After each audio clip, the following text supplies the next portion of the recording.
हमारा प्राप्य वही हो सकता है जिसको पाने के बाद फिर कुछ पाने की इच्छा न रह जाए, जिसको पाने के बाद फिर कुछ भी पाना शेष न रहे, वही हमारा प्राप्य है। और वो प्राप्य कौन है? उसी प्राप्य का नाम है परब्रह्म परमात्मा, उन्हीं का नाम है श्री राम, उन्हीं का नाम है श्री कृष्ण, उन्हीं का नाम है श्री नारायण। कोई भगवान है, भगवान प्राप्य है। तो प्राप्य का स्वरूप एक ज्ञान, दूसरा प्राप्ता का ज्ञान। प्राप्ता कौन है? प्राप्य तो भगवान है, प्राप्ति करने वाला कौन है? वो साधक है, जीव है। तो साधक का स्वरूप क्या है? भाषा अलग अलग हैं, उसी को साधक कहो, उसी को साधु कहो, उसी को संत कहो, उसी को मुमुक्षु कहो, उसी को बुद्ध पुरुष कहो। आपका जो भाषा हो आप कहिए अपनी भाषा में।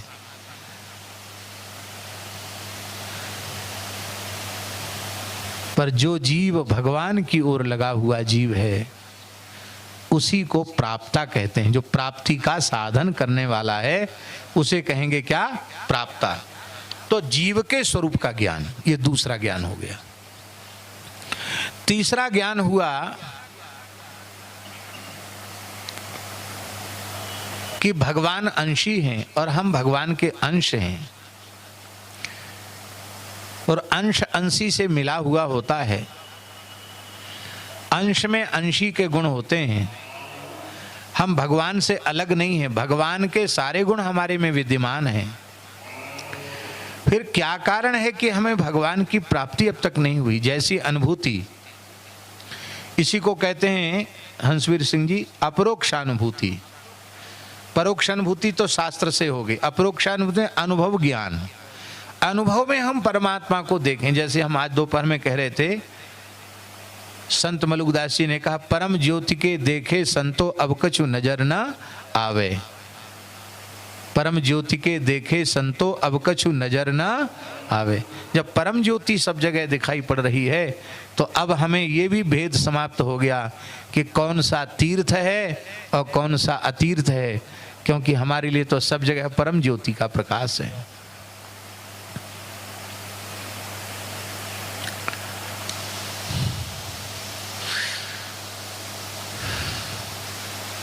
तो इतने युग, पता नहीं कितने युग, कितने कल्प, कितना समय व्यतीत हो गया, हम भगवान से मिले क्यों नहीं?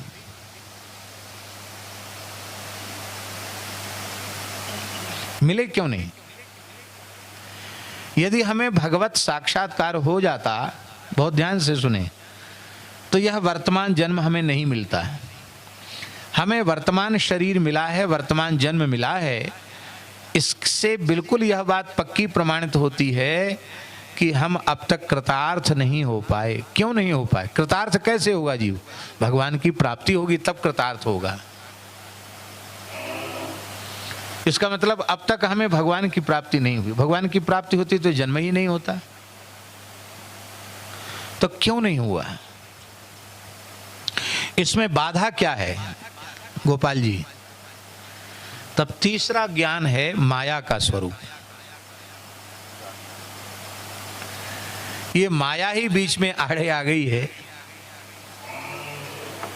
जिससे एक जगह रहकर, एक साथ रहकर भी नहीं मिल पा रहे हैं। आहा, क्या कहें, इतने संतों की वाणी मन में आती है।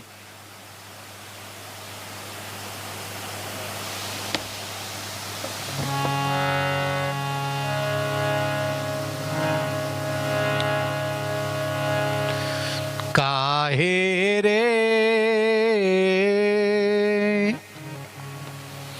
काहे रे बन खोजन जाई, काहे रे बन खोजन जाई, काहे रे बन खोजन जाई। सर्व निवासी सदा अलेखा सरब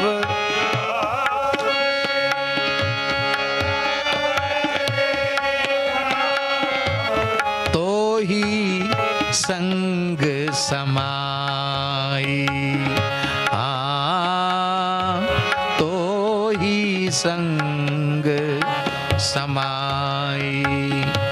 काहे रे बन खोजन जाई, काहे रे बन खोजन जाई। पुष्प मध्य ज्यों बास बसत है, पुष्प मध्य ज्यों बास बसत। मुकुर माही जस छाई, मुकुर माही जस छाई। तैसे ही हरि बसे निरंतर, तैसे ही हरि बसे निरंतर। घट ही खोजो भाई, भाई घट ही खोजो भाई। काहे रे बन खोजन जाई, काहे रे बन खोजन जाई। बाहर भीतर एक जानो, बाहर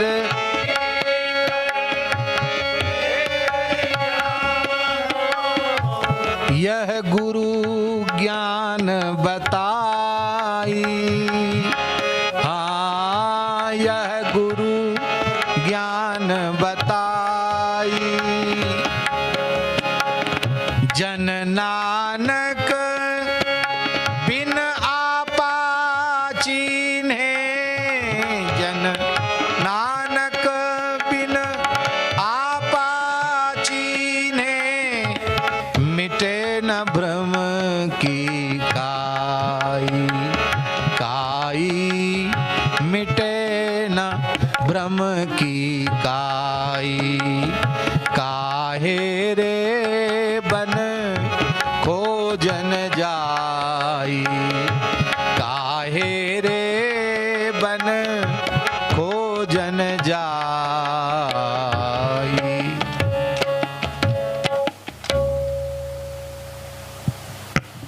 माया, माया क्या है?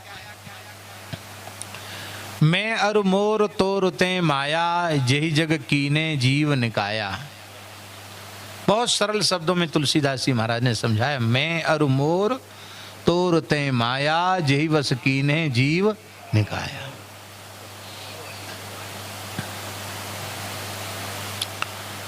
देखो, शरीर संसार माया है, शरीर संसार माया है। तो ये माया भगवान ने हमारे पीछे क्यों लगाई है? इसका बहुत सरल समाधान है। ये भगवान ने बड़ी कृपा की जो हमें शरीर और संसार दिया। ये भगवान ने हमारा कोई अहित नहीं किया, हमारे ऊपर बहुत भारी कृपा करके हमें शरीर और संसार दिया।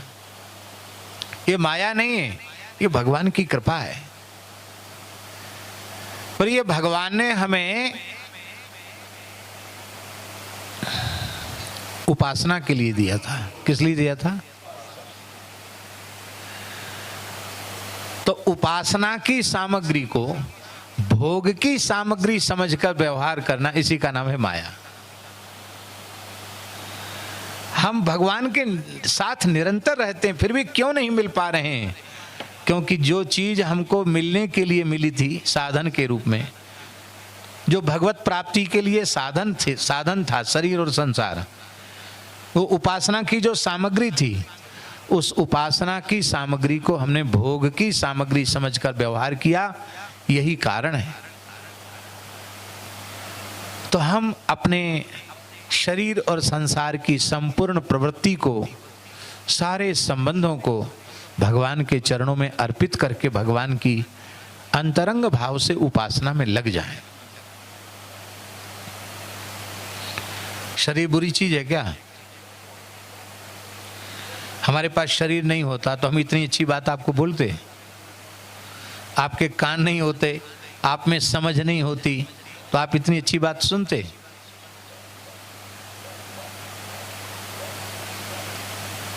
ये वाद्य, ये जगत की ही तो वस्तु हैं, चाहे तबला हो, हारमोनियम हो, सितार हो, और ये सब भगवान की उपासना की सामग्री है। इससे हम भगवत गुणगान करते हैं, कितना सुख मिलता है।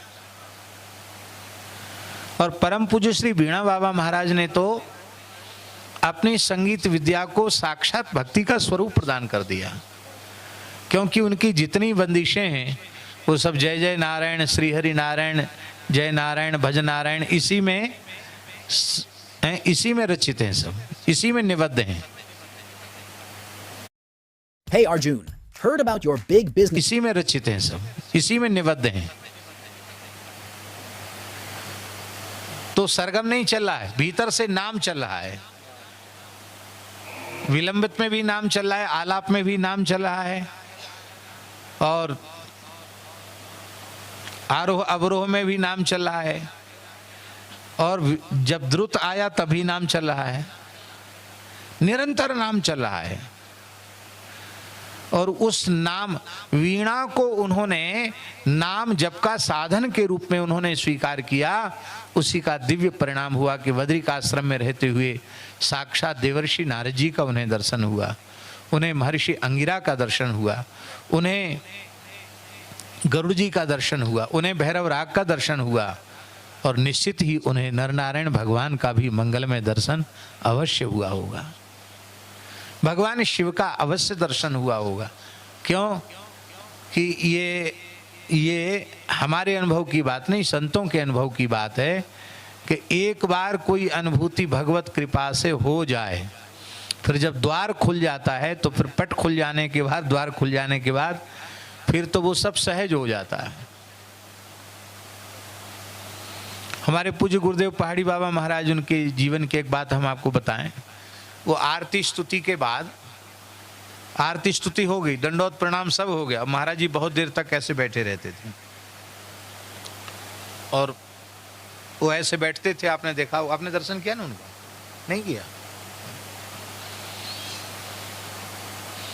तो ऐसे बैठते थे। अब वो जगह नहीं है, हम बैठ के दिखाएं कैसे बैठते थे वो। और बस वो आरती स्तुति में बाद में वो हाथ जोड़ते, सिर बार बार झुकाते। तो हमारे मन में आया कि आरती स्तुति दंडोत प्रणाम ये तो सब हो गया, अब कोई सामने भी नहीं बैठा है, महाराज जी तो नेत्र बंद किए हुए हैं, ये किसको प्रणाम कर रहे हैं? तो एक दिन एकांत अवसर देख करके हमने महाराज जी के चरणों में बैठकर पूछा, महाराज जी आपकी कृपा हो तो आप बतावें, कृपा करके आरती स्तुति के बाद दंडोत प्रणाम तो सब हो जाता, आप बार बार किसे प्रणाम करते हैं? आप प्रणाम जरूर करते हैं, पर किसे प्रणाम करते हैं? हमारे ऊपर बड़ी कृपा थी उनकी, आज भी उनकी अपार कृपा है, गुरुजनों की कृपा से ही जीवन है। तो उन्होंने ये प्रश्न पूछते ही वो एकदम व्याकुल हो गए, भावुक हो गए। बाहर से देखने में उनका सुर बड़ा कठोर लगता था, वाणी भी कठोर लगती थी, लेकिन वे बड़े उच्च कोटि के महापुरुष थे। उनके श्रीअंग में प्रेम के लक्षण प्रकट हो गए, नेत्र भर आए, नेत्रों से जल बहने लगा उनके। उन्हें कहा, बच्चा किसको बताऊं और क्या बताऊं, मैं क्या करता हूं? अरे लोग अंधे हैं, अंधे, दिखता नहीं है। ये श्रीधाम वृंदावन है, व्यास जी, नारद जी, सुखदेव जी, सनकादिक भगवान सब विचरते हैं यहाँ, आरती में आते हैं, एक एक करके आकर दंडवत प्रणाम करते हैं। उन संतों को मैं दंडवत करता हूँ। तो महाराज जी बंद आंखों से भी दिखते हैं, खुली आंखों से भी दिखते हैं।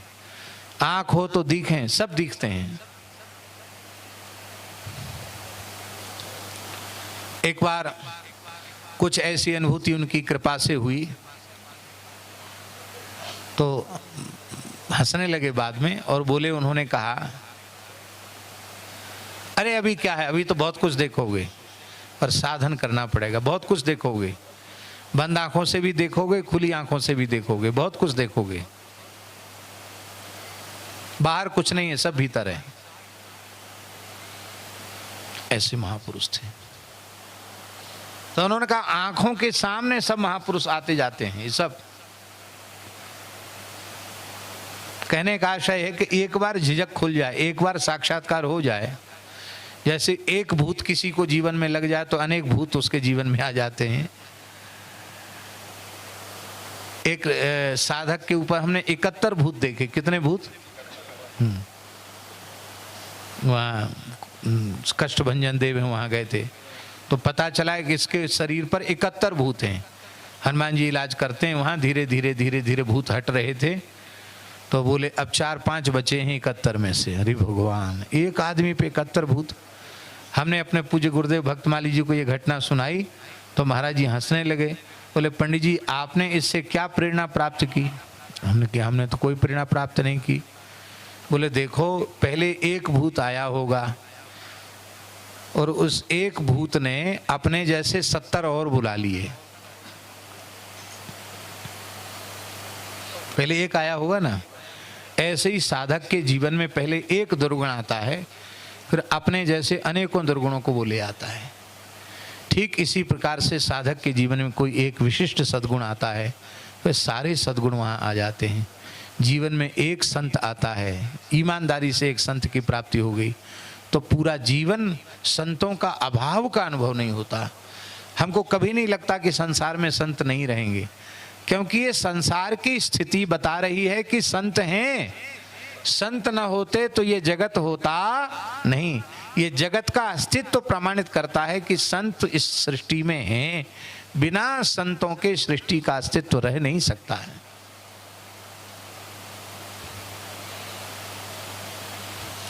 तो हम कह रहे सब उपासना की सामग्री है। माता पिता, पत्नी, पुत्र, ये सब उपासना की सामग्री। घर, नौकरी, चाकरी, खेती, ये सब उपासना की सामग्री है। आप नहीं करेंगे तो घर में ठाकुर जी को भोग कैसे लगेगा? माता पिता, गौ ब्राह्मण, इनकी सेवा कैसे होगी? अतिथि का सत्कार कैसे होगा? तो ये सब उपासना की वस्तु है। बस केवल भाव परिवर्तित करना है कि तन मन प्राण में जो कुछ भी है वो सब भगवान के लिए ही है, भगवान का ही है। तो ये तीसरा है माया तत्व का ज्ञान। और चौथा है साधन का ज्ञान। किसका ज्ञान? साधन का ज्ञान, कि हम इसी शरीर से इसी जन्म में भगवान की प्राप्ति कैसे करें।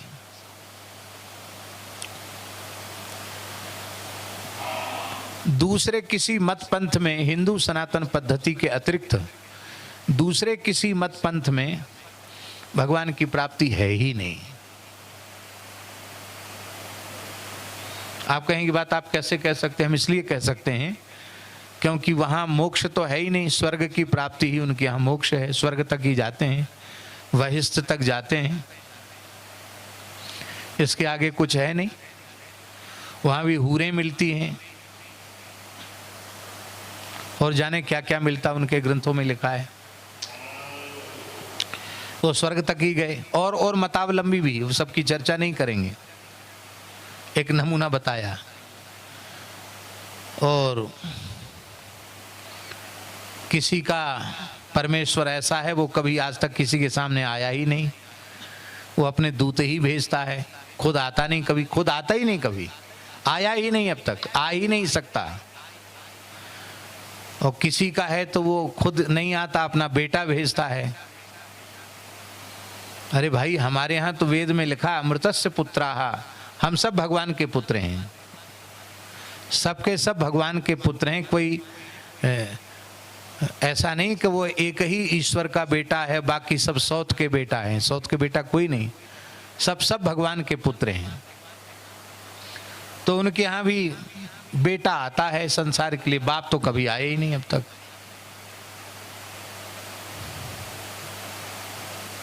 तो भगवत प्राप्ति का साधन, बहुत जोशी जी ये बहुत ऊंची बात कह रहे हैं, भगवत प्राप्ति का साधन जीते जी जीव का कल्याण, मरने के बाद जीव के कल्याण का साधन करने वाली जो परंपरा है उसी का नाम है वैदिक सनातन धर्म। साधन तो दूसरे मत पंथ में साधनों की विविधता नहीं है, आप बताओ? बस एक है, वो वही पद्धति, उसी से आपको करना है, आपका मन लगे चलने लगे आपको वही करना है, बस उतना ही करना है, यही है कि नहीं? और तो कुछ नहीं है। पर हमारे यहाँ प्रत्येक जीव के जन्मांतरीय संस्कार अलग अलग होते हैं और अलग अलग जन्मांतरीय संस्कारों के कारण उनका अलग अलग अंतःकरण होता है और उनके अंतःकरण के अनुरूप साधन भी अलग अलग होता है। कोई योग मार्ग का साधक है, तो कोई ज्ञान मार्ग का साधक है, तो कोई प्रेम मार्ग का साधक है, तो कोई कर्म मार्ग का साधक है। क्यों? क्योंकि उनके जन्मांतरीय संस्कार वैसे हैं। तो चौथा हमें जो समझना है वो ये कि प्राप्ति का साधन क्या है। क्या? हाँ, तो अपने संस्कारों के अनुरूप प्राप्ति का साधन निश्चय कर लेना चाहिए।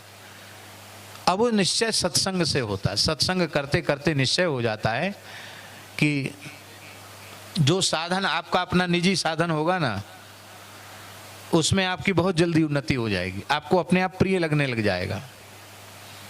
हमको हमारे पूज्य गुरुदेव पहाड़ी बाबा ने कुछ मार्ग दिया साधन का, तो यद्यपि हम थोड़े समय ही कर सके,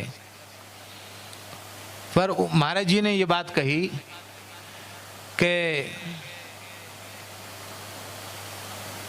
वर्ष तक नहीं, कई बार 2-3 जन्मों तक साधन करने के बाद भी जो अनुभूतियां नहीं होती हैं वो तुम्हें हो रही हैं। इसका मतलब है कि तुम्हारा जन्मांतरीय साधन बहुत पुष्ट है, इसलिए इस मार्ग में आगे बढ़ोगे तो बहुत जल्दी आगे बढ़ जाओगे। ये क्या है? ये जन्मांतरीय साधन है।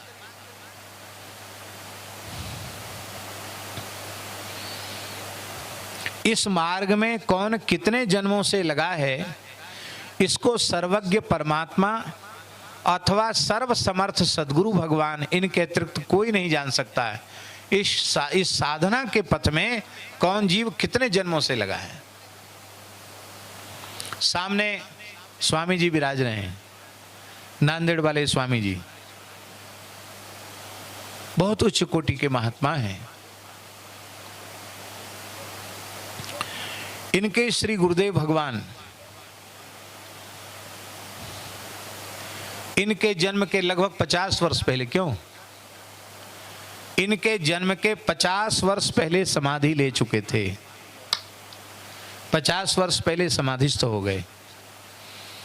पर कोई आपका जन्मांतरीय साधन था तो गुरु जी के निरंतर संकेत आपको मिलने लग गए, ध्यान में, स्वप्न में, और फिर उनकी आज्ञा से आपने साधन किया। तो 50 वर्ष पहले जो गुरुदेव समाधि ले चुके थे, उन्होंने प्रत्यक्ष प्रकट होकर आप पर कृपा की, आपको संन्यास दीक्षा दी। यहाँ बेचारे ऐसी चाहे जहाँ बैठ जाते, चाहे जहाँ विश्राम कर लेते हैं, वहाँ नांदेड़ में जाओ तो इनके दर्शन के लिए लाइन लगती है। नंबर आएगा तब दर्शन होगा।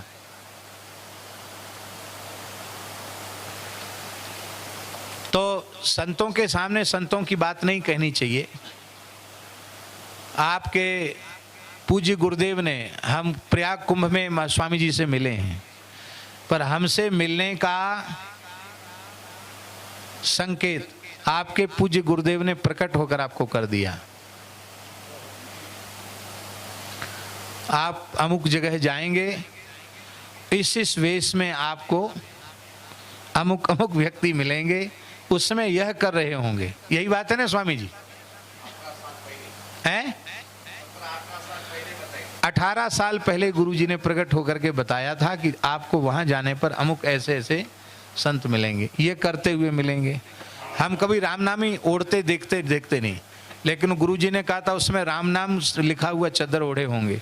हम हवन कर रहे थे, हमारे कंधे पर राम नाम लिखा हुआ चादर था। प्रयाग कुंभ में स्वामी जी से सबसे पहले मिलन हुआ, फिर तब से खूब प्रगाढ़ प्रेम हो गया। अब तो आपकी बहुत कृपा है। तो अब देखिए हंसवीर सिंह जी, आपके संगी साथी तो बहुत होंगे बचपन के, पर उन पर कृपा नहीं हुई। इन पर कृपा कैसे हुई? उन महापुरुष की कृपा जो 50 वर्ष पहले अपने देह का विसर्जन कर चुके हैं, समाधि ले चुके हैं। ये क्या है? ये है जन्मांतरीय साधन। ये एक जन्म का साधन नहीं है, पता नहीं कितने जन्म का साधन है। इसलिए चौथी चीज का ज्ञान है प्राप्ति का साधन क्या है, और पांचवी चीज का ज्ञान है प्राप्ति का विरोधी क्या है। प्राप्ति का विरोधी क्या है? प्राप्ति भी निश्चित हो गया, प्राप्ता भी निश्चित हो गया, प्राप्ति का साधन भी निश्चित हो गया है, ये सब भी निश्चित हो गया। प्राप्ति का विरोधी भी निश्चित हो गया है। हाँ, विरोधी निश्चित होना है। प्राप्ति का विरोधी क्या है?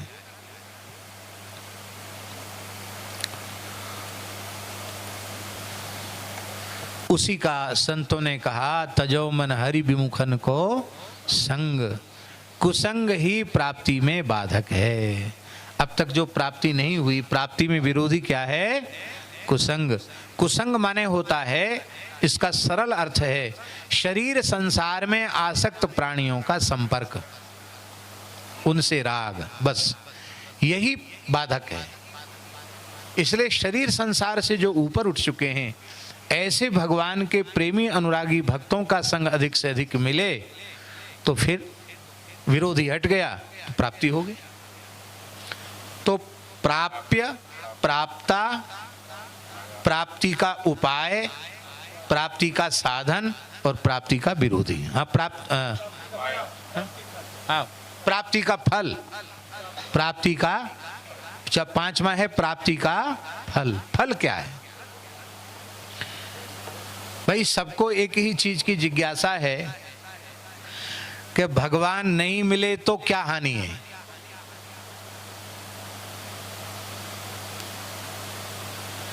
आराम से रह रहे हैं, अब खूब खाना पीना चल रहा है, मौज मस्ती चल रही है, घूमना फिरना हो रहा है, लोक व्यवहार बढ़िया से हो रहा है, लोग खूब राम राम करते हैं, हमको मिलते हैं तो बड़ा आदर देते हैं, बड़ा नाम है, बहुत लोग तालियां बजाते हैं, हैं? ये सब है कि नहीं? तो हमारा कोई काम भगवान के बिना अटका तो है नहीं। तो हम भगवान को प्राप्त करने के पीछे पड़े ही क्यों? हमको क्या आवश्यकता है भगवान की? वर्तमान लोगों को रोटी कपड़ा मकान की जरूरत है, भगवान की जरूरत तो है नहीं। कोई समय आया था, आपको पता होगा, बाजार में प्याज मिलना बंद हो गया तो 4 प्रांतों की सरकार प्याज के कारण गिर गई। 4 जगह राजनीतिक घटना है, 4 जगह प्रांतों की सरकार केवल प्याज के कारण नीचे चली गई, गिर गई। प्याज ने सरकार बदल दी, प्याज ने सरकार को नीचे गिरा दिया। अब बोलो इसका मतलब क्या है? इसका मतलब यह है कि लोगों को भगवान नहीं चाहिए, उन्हें तो प्याज चाहिए। भगवान नहीं चाहिए, उनको प्याज चाहिए। प्याज नहीं मिला, सरकार गिर गई। तो प्राप्ति का फल क्या है, इसको समझना बहुत जरूरी है। ये समझना इसलिए जरूरी है कि हम दोनों प्रकार के लोगों को देखते हैं। एक ऐसे लोग जिन्हें संसार की बड़ी से बड़ी उपलब्धियां प्राप्त हैं, पर उन्हें भगवान नहीं मिले। और एक ऐसे जिनको संसार की भले ही कुछ भी उपलब्धि न हुई हो, पर उन्हें भगवान मिल गए। इन दोनों के जीवन में कितना अंतर है।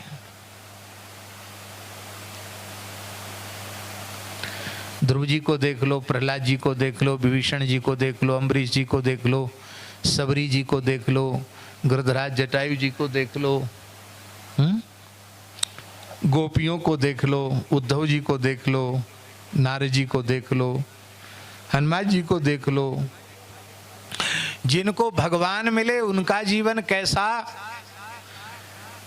श्री शंकराचार्य जी को देख लो, श्री रामानुजाचार्य जी को देख लो, श्री रामानंदाचार्य जी को देख लो, श्री मध्वाचार्य जी को देख लो, श्री विष्णु स्वामी आचार्य जी को देख लो, श्री वल्लभाचार्य जी को देख लो, श्री चैतन्य महाप्रभु जी को देख लो, श्री संत कबीर दास जी को देख लो, श्री रैदास जी को देख लो, श्री गुरु नानक देव जी को देख लो, दशों गुरुओं को देख लो,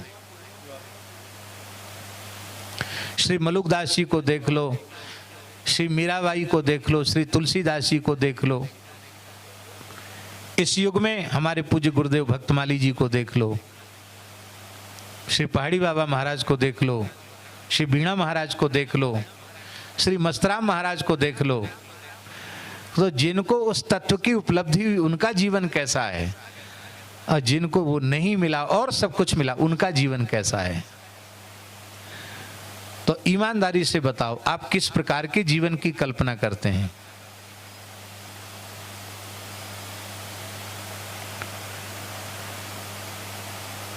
भगवत प्राप्त पंडित जी महाराज का जीवन देखो, पंडित श्री गया प्रसाद जी महाराज, पंडित श्री जगन्नाथ प्रसाद भक्तमाली जी महाराज, श्री स्वामी रामहर्षण दास जी महाराज, श्री बालकृष्ण दास जी महाराज, संतों का देखो जीवन। तो जिन्हें मिला उनका जीवन कैसा, और जिनको नहीं मिला उनका जीवन कैसा है। तो यदि हम अपने जीवन के संपूर्ण अभाव सदा सर्वदा के लिए मिटा देना चाहते हैं और अपने मानव जन्म को पूर्ण सफल बनाना चाहते हैं, तो हमें जिन संतों को भगवत प्राप्ति हुई है उनके चरित्र को, उनकी वाणी को, उनके जीवन को आदर्श मान करके उसके अनुरूप अपना जीवन बनाने का प्रयत्न करना चाहिए, और सब कुछ होगा। एक विद्यार्थी जो आज ही स्कूल में गया है पढ़ने के लिए, और उसको मास्टर क्या सिखाता है, अब यहाँ तो पता नहीं पहाड़ में क्या सिखाते हैं, हम अपने गांव की बात बता रहे हैं। गांव में प्राइमरी में सिखाते थे पहले एक चूल्हा बनाओ, तो गांव में चूल्हे होते ही थे, तो खड़िया से चूल्हा बना देता। चूल्हा ऐसे होता ना यू के जैसा, उस चूल्हे से लगाकर दूसरा चूल्हा, डबल चूल्हा बनाओ तो दूसरा चूल्हा बन जाता। और चूल्हे के बीच में एक डंडी लगाओ, एक डंडी लग गई, पूंछ निकल गई। एक खड़ी डंडी लगाओ, खड़ा डंडा हो गया। एक ऊपर डंडा लगाओ, ऊपर डंडा हो गया। दो डंडा, एक पूंछ और दो चूल्हे, क्या हो गया अब न तो वहां दो चूल्हे हैं, न दो डंडा है, न वहां पूंछ है, पर बन गया। तो शुरुआत में उस बच्चे को कितनी कठिनाई होती है ककहरा सीखने में, और वही जब पढ़ लिख करके पीएचडी डिलीट हो जाता फिर तो क्या कहना।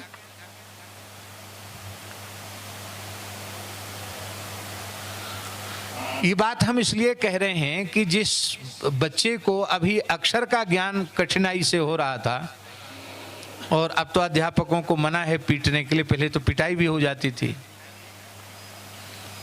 हमको पीटने का अवसर भगवान की दया से नहीं मिला अध्यापकों के द्वारा। हम जब प्राइमरी स्कूल में गए तो वहां मास्टर ने पूछा कि कुछ घर से भी कुछ पता है, तो हमने कहा हम तो अक्षर तो हम पहचानते, लिख भी लेते हैं, ऐसे ही लिख लेते थे। तो बोले पढ़ो। तो कक्षा 5 की हिंदी की पुस्तक हम फटाफट पढ़ते चले गए। तो हेड मास्टर जो थे उन्होंने कहा इसका एक कक्षा में नाम लिखना तो बहुत बेईमानी है, इसको कक्षा 3 में नाम लिख देते हैं। 5 में तो नहीं लिख सकते, 3 में लिख देते हैं। तो न एक कक्षा पढ़े न 2 कक्षा पढ़े, सीधे तीसरी कक्षा में नाम लिख गया। ऐसे वृंदावन में पढ़े तो प्रथमा नहीं किए, प्रवेशिका नहीं किए, सीधे मध्यमा में नाम लिख गया। केवल उन्होंने देखा कि हाँ ये ठीक पढ़ रहा है तो आगे नाम लिख गया। अब पता नहीं ऐसी व्यवस्था है कि नहीं। पहले ऐसी व्यवस्था थी कि बच्चे की योग्यता को देख करके हेडमास्टर को ये अधिकार होता था कि वो आपके यहाँ है, ऐसा नहीं है, अब नहीं है, पहले ऐसा था। तो फिर चीज कठिन नहीं रह जाती है।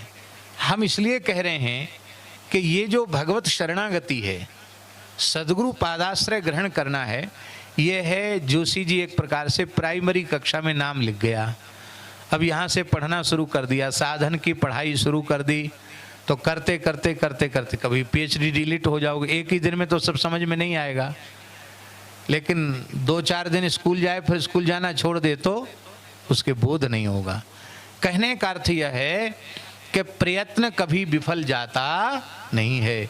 आप संतों के जैसा जीवन अपना बनाने का प्रयास करोगे तो उसमें सफलता अवश्य मिलेगी, इसमें किसी भी प्रकार का कोई संदेह नहीं है।